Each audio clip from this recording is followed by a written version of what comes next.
अस्सलाम वालेकुम, this is Naveed Aslam. आप लोग देख रहे हैं programme focus on crime. Karachi में बढ़ती हुई वारदातें और आवाम परेशानी का शिकार है। इस हवाले से आज हमारे साथ स्टूडियो मौजूद हैं senior crime reporter Matloob Baig. Matloob Baig, मुझे ये बताएं कि जिस तरीके से हम देखें कि कराची में वारदातें बढ़ती जा रही हैं और पुलिस रोडों पे नज़र आने के बावजूद भी ऐसा लग रहा है कि रोडों पे नहीं है, क्योंकि आवाम अपने जानो माल बचाने से बिल्कुल महरूम हो चुके हैं और बहुत परेशानी की सूरत हाल चल गई है। आप इसके बारे में क्या कहेंगे आप?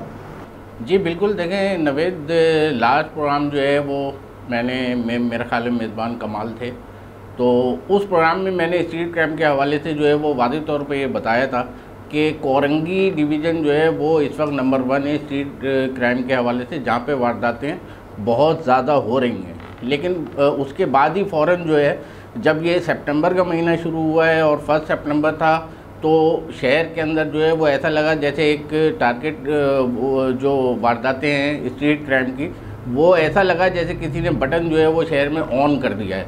और इसी तरह जो है वो रोज़ाना की बुनियादों पे दर्जनों वारदातें होना शुरू हो गई। और मेरा ख्याल है कि 8 सितंबर तक जो है वो शहर में 10 नौजवानों का जो है वो कत्ल हो चुका था। डकैती के दौरान, छीना झपटी के दौरान जो है वो मुलजिमान ने उनको गोलियां मारी, जिसकी वजह से जो है वो जाँ बाग हुए। और इसी तरह जो है वो अभी भी कोरंगी में जो है स्ट्रीट क्राइम की वारदातें बहुत ज़्यादा हुई। लियाकताबाद उसमें जो है सरगर्म रहा, Orangi town, new Karachi, Samanabad, federal B area, ये जितने इलाके थे यहाँ पे अभी जो रवा माह के जो ये दिन चल रहे हैं, इस दौरान जो है बहुत ज़्यादा वारदातें हुई और स्ट्रीट क्राइम जो है वो बिल्कुल बेकाबू हो चुका है। और पुलिस का जहाँ तक आपने बात की है, तो पुलिस जो है वो उनका जो एक रिवायती अंदाज़ है पुलिस का, तो वो उसी अंदाज में जो है काम कर रहे हैं। इसके अंदर कोई उन्होंने एक्स्ट्रा ऑर्डिनरी जो है कोई ऐसी काम जो है वो काविश नहीं की है और ना कोई ऐसी कोशिश की है कि उसके ऊपर जो है वो फौरी तौर पे काबू पाया जा सके।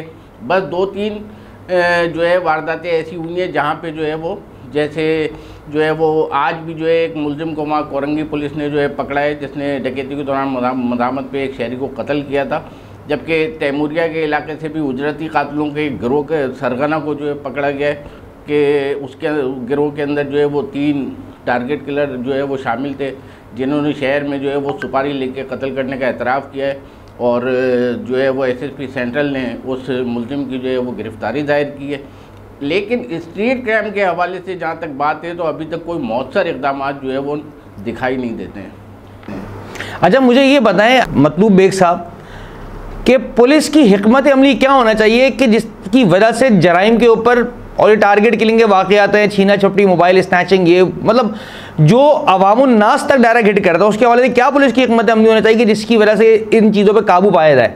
देखिए, जब हम हिकमत अमली और स्ट्रीट क्राइम की वारदातों पे काबू पाने के हवाले से महकमा पुलिस के जो बाला अफसरान हैं, आईजी हैं, डीआईजी हैं, एसएसपी हैं, तो एडिशनल आईजी कराची हैं, जब इनसे हम पूछते हैं, सवालात करते हैं, तो बहुत सारी जगह पे जो है वो ये पुलिस का जो है वो रिवायती एक जवाब होता है कि जी नफरी की कमी है और जो है वो हम उस पर कोशिशें कर रहे हैं, हमारे पास वसाइल नहीं है, हमारे पास बजट की कमी है, पैसे की कमी है, तो ये चीज़ें जो है वो सामने आती हैं।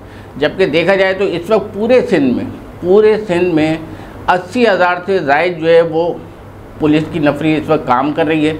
जबकि कराची के अंदर लगभग 38 से 40,000 के करीब जो है वो पुलिस एहलकार और अफसरान और जवान जो है यहाँ पे तैनात हैं। और स्ट्रीट क्राइम को जो है काबू पाने के लिए वो भरपूर कोशिशें कर रहे हैं, लेकिन जो है वो उसके ऊपर काबू बिल्कुल नहीं पा रहे हैं। अभी जैसे कि समनाबाद का इलाका था, समनाबाद के इलाके में गुज़िश्ता जो है वो मुतवातिर वहाँ पे वारदातें हुई। तो बहरहाल जब उन हवाले से जब एसएसपी सेंट्रल से रब्ता किया मैंने, तो उन्होंने जो है वो उसका फ़ोन पिक नहीं किया था। तमाम जो एसएचओ समनाबाद हैं, इमरान जैदी, उनसे मेरी बात हुई। उन्होंने कहा कि मेरे पास इस वक्त ये अंचोली सोसाइटी का जो है ये इलाका है और यहाँ पे मजालिस और दीगर जो है वो मजहबी तकरीबात चल रही हैं, जिनके ऊपर जो है वो नफरी तैनात है। लेकिन उसके बावजूद 2 मोटरसाइकिल सवार जो है वो उन्होंने इलाके में तैनात किए थे, जो 2-2 एहलकार करके जो है गश्त कर रहे थे। लेकिन उसके बावजूद भी जो है वारदातें होती रही और उसके ऊपर काबू नहीं पाया जा सका। अच्छा, मुझे ये बताएं मतलूब साहब कि टाइगर फोर्स बना दी गई है, इसके हवाले से उनको नई बाइक्स दी जाएंगी, 10 चीज़ें मतलब के मामलात होंगे कि पुलिस वाले गश्त पे निकले हुए। तो आप क्या समझते हैं कि क्या इसमें कुछ कंट्रोलिंग के मामला नज़र आते हैं? क्योंकि अगर हम माजी में देखें तो माजी में इस तरह की मुतअद्दिद फोर्सेस बनी गई हैं, लेकिन उसके वो खातिर खा रिजल्ट सामने नहीं आए। देखिए, ये जो फोर्सेज हैं और जो टीमें तश्कील दी जाती हैं, तो ये तो मकसद ये है कि जब से मैं फील्ड में हूँ, यानी 1988 से मैं आपको बता रहा हूँ कि जिस वक्त एक फोर्स बनी ईगल स्काउट के नाम से, तो उसका एक टाइम था कि वो जाए वक़ुआ पे किसी भी जगह पे हो, फ़ोन कॉल आएगी, जाए वक़ुआ पे उनका टाइम था 12 से 13 मिनट में पहुँचने का। अब उसके बाद ईगल स्काउट ख़त्म हुई, 15 बन गई। 15 के बाद फिर वो स्ट्रीट क्रिमिनल्स के हवाले से जो एंटी स्ट्रीट क्राइम फोर्स और फलाना और ये और वो बहुत सारी फोर्सें बनी, बहुत सारी टीमें तश्कील दी गई। बहरहाल ये टाइगर फोर्स जो है ये भी अब बना दी है, तो देखते हैं कि ये कितनी जो है वो आवाम के लिए मुफीद साबित होती है और कितना ये काम करते हैं, क्योंकि बात वहीं आके जो है वो ठहर जाती है वसाइल और नफरी के ऊपर। ये जितनी भी फोर्सें बना लें, जितना भी सब कुछ कर लें, लेकिन एक बेहतरीन और मौसर हिकमत अमली जब तक मुरतब नहीं की जाएगी और बेहतर अफसरान को इसका टास्क नहीं दिया जाएगा, उस वक्त तक स्ट्रीट क्राइम को कंट्रोल करना बहुत मुश्किल है। अच्छा, बहुत अहम सवाल आपसे मतलूब साहब, मुझे ये बताएं, ये जो डकैत हजरात हैं इनका सबसे आइडियल टाइम जो आवाम के सर्वे के मुताबिक नज़र आया वो एक सुबह सादिक कि जब लोग अपने दफातर को जा रहे होते हैं, एक वो हो गया, और एक रात का एक मखसूस टाइम है जो स्नैचिंग का इन लोगों का बड़ा आइडियल टाइम है। इसके हवाले से कुछ रोशनी डालें और कुछ ऐसा कोई मशवरा दें जिससे पुलिस हुक्काम तक बात पहुँचे और वो इस चीज़ को आइडियली मैनेज करें।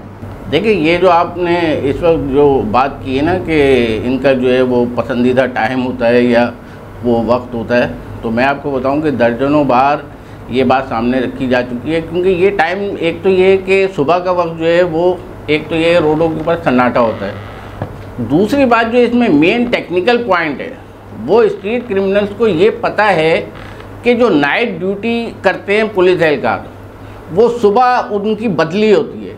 वो टाइम होता है 7 से 8 बजे का, कि नाइट ड्यूटी वाले अपनी ड्यूटी ऑफ करके थानों में होते हैं, और जो डे वाले आते हैं ड्यूटी ज्वाइन करने के लिए, उनको वो जो है तफवीज़ कर रहे होते हैं उस वक्त थाने के अंदर। तो तमाम नफरी जो नाइट वाली है वो थाने में होती है और जो डे वाली है वो थाने में होती है। तो बहुत कम ऐसा होता है कि कोई मोबाइल इस टाइम पे सुबह के वक्त या शाम को जो 7 से 8 बजे का वक्त है, तो इस वक्त इनको कोई पुलिस मोबाइल या पुलिस गश्त करती हुई नज़र आए।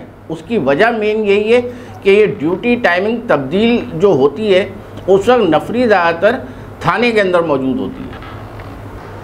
अच्छा, मैं मतलूब साहब एक सवाल मुझे बताएं कि आजकल कुछ क्राइम के हवाले से, एक छोटा सा बिल्कुल क्राइम है लेकिन अवाम ना उसमें बहुत परेशान है, लोगों के गैस के मीटर वो तक चोरी हो रहे हैं और आवाम जो है वो बहुत परेशानी का शिकार है। ये तो एक ऐसा मामला है कि जिसके ऊपर मतलब कि हैरानगी की बात है कि कराची में ये वक्त भी देखना पड़ गया कि लोगों के गैस मीटर तक चोरी होने लग गए। इसमें थोड़ी सी रोशनी डालें आप। भाई देखिए, अब बात ये है कि ये छोटी छोटी चोरियां जो है ना, मकसद ये क्राइम तो है, ये मतलब हम क्राइम को छोटा नहीं कह सकते, क्राइम तो क्राइम है। गाड़ी की बैटरी चोरी होना, यानी कि हत्ता के मोटरसाइकिल की बैटरियां चोरी हो जाती हैं। गंदी गली से आते हैं, जो बैक डोर होता है, जो उधर जो मीटर लगा होता है, वो गैस के मीटर उतार लेते हैं, मीटर उतार के ले जाते हैं। अब उसमें होता ये कि जब पुलिस से बात करो तो वो उसके ऊपर जो है वो नशे अफराद के ऊपर डाल देते हैं बात कि ये तो नशे अफराद हैं और ये है और वो, इनको कौन पकड़ेगा, इनको कौन थाने लाएगा। तो ये क्राइम जो है वो पुलिस जो स्ट्रीट क्राइम असल है उसके सामने इसको क्राइम को कुछ समझती ही नहीं है। वो सिर्फ उनके पास ये जवाब होता है कि ये तो नशे अफराद हैं, हीरोइन पीने वाले लोग हैं जिनको अपने नशे के लिए खर्चा चाहिए होता है और वो ये वारदातें करते हैं। जी बहुत शुक्रिया मतलूब साहब आपका, आपने टाइम दिया और अब सीनियर क्राइम रिपोर्टर हैं।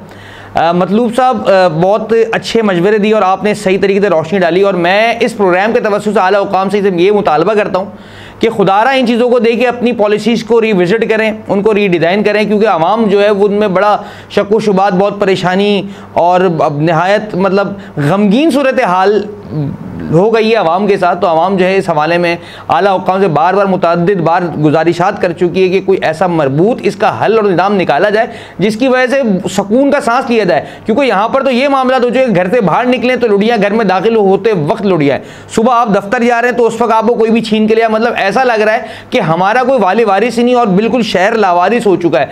पुलिस बहुत तादाद में नज़र आती है, पुलिस एक्टिव नज़र आती है, लेकिन उस वक्त एक्टिव नज़र आती है जब कोई जा रहा हो तो पुलिस रोक कर उसकी चेकिंग कर ले। उसके अंदर आम लोग ही उसकी लपेट में आते हैं, उसमें जराइम पेशा अफराद लपेट में नहीं आते। तो इस चीज़ की भी ज़रूरत है कि जो भी मुताल्लिका SHO है वो अपने इलाके मुअज़्ज़िज़ीन से मुलाकात करे, उनके साथ कुछ डिस्कशन करे और उसका कोई मरबूत हल निकाले ताकि ये बढ़ती हुई वारदातों के ऊपर काबू पाया जाए।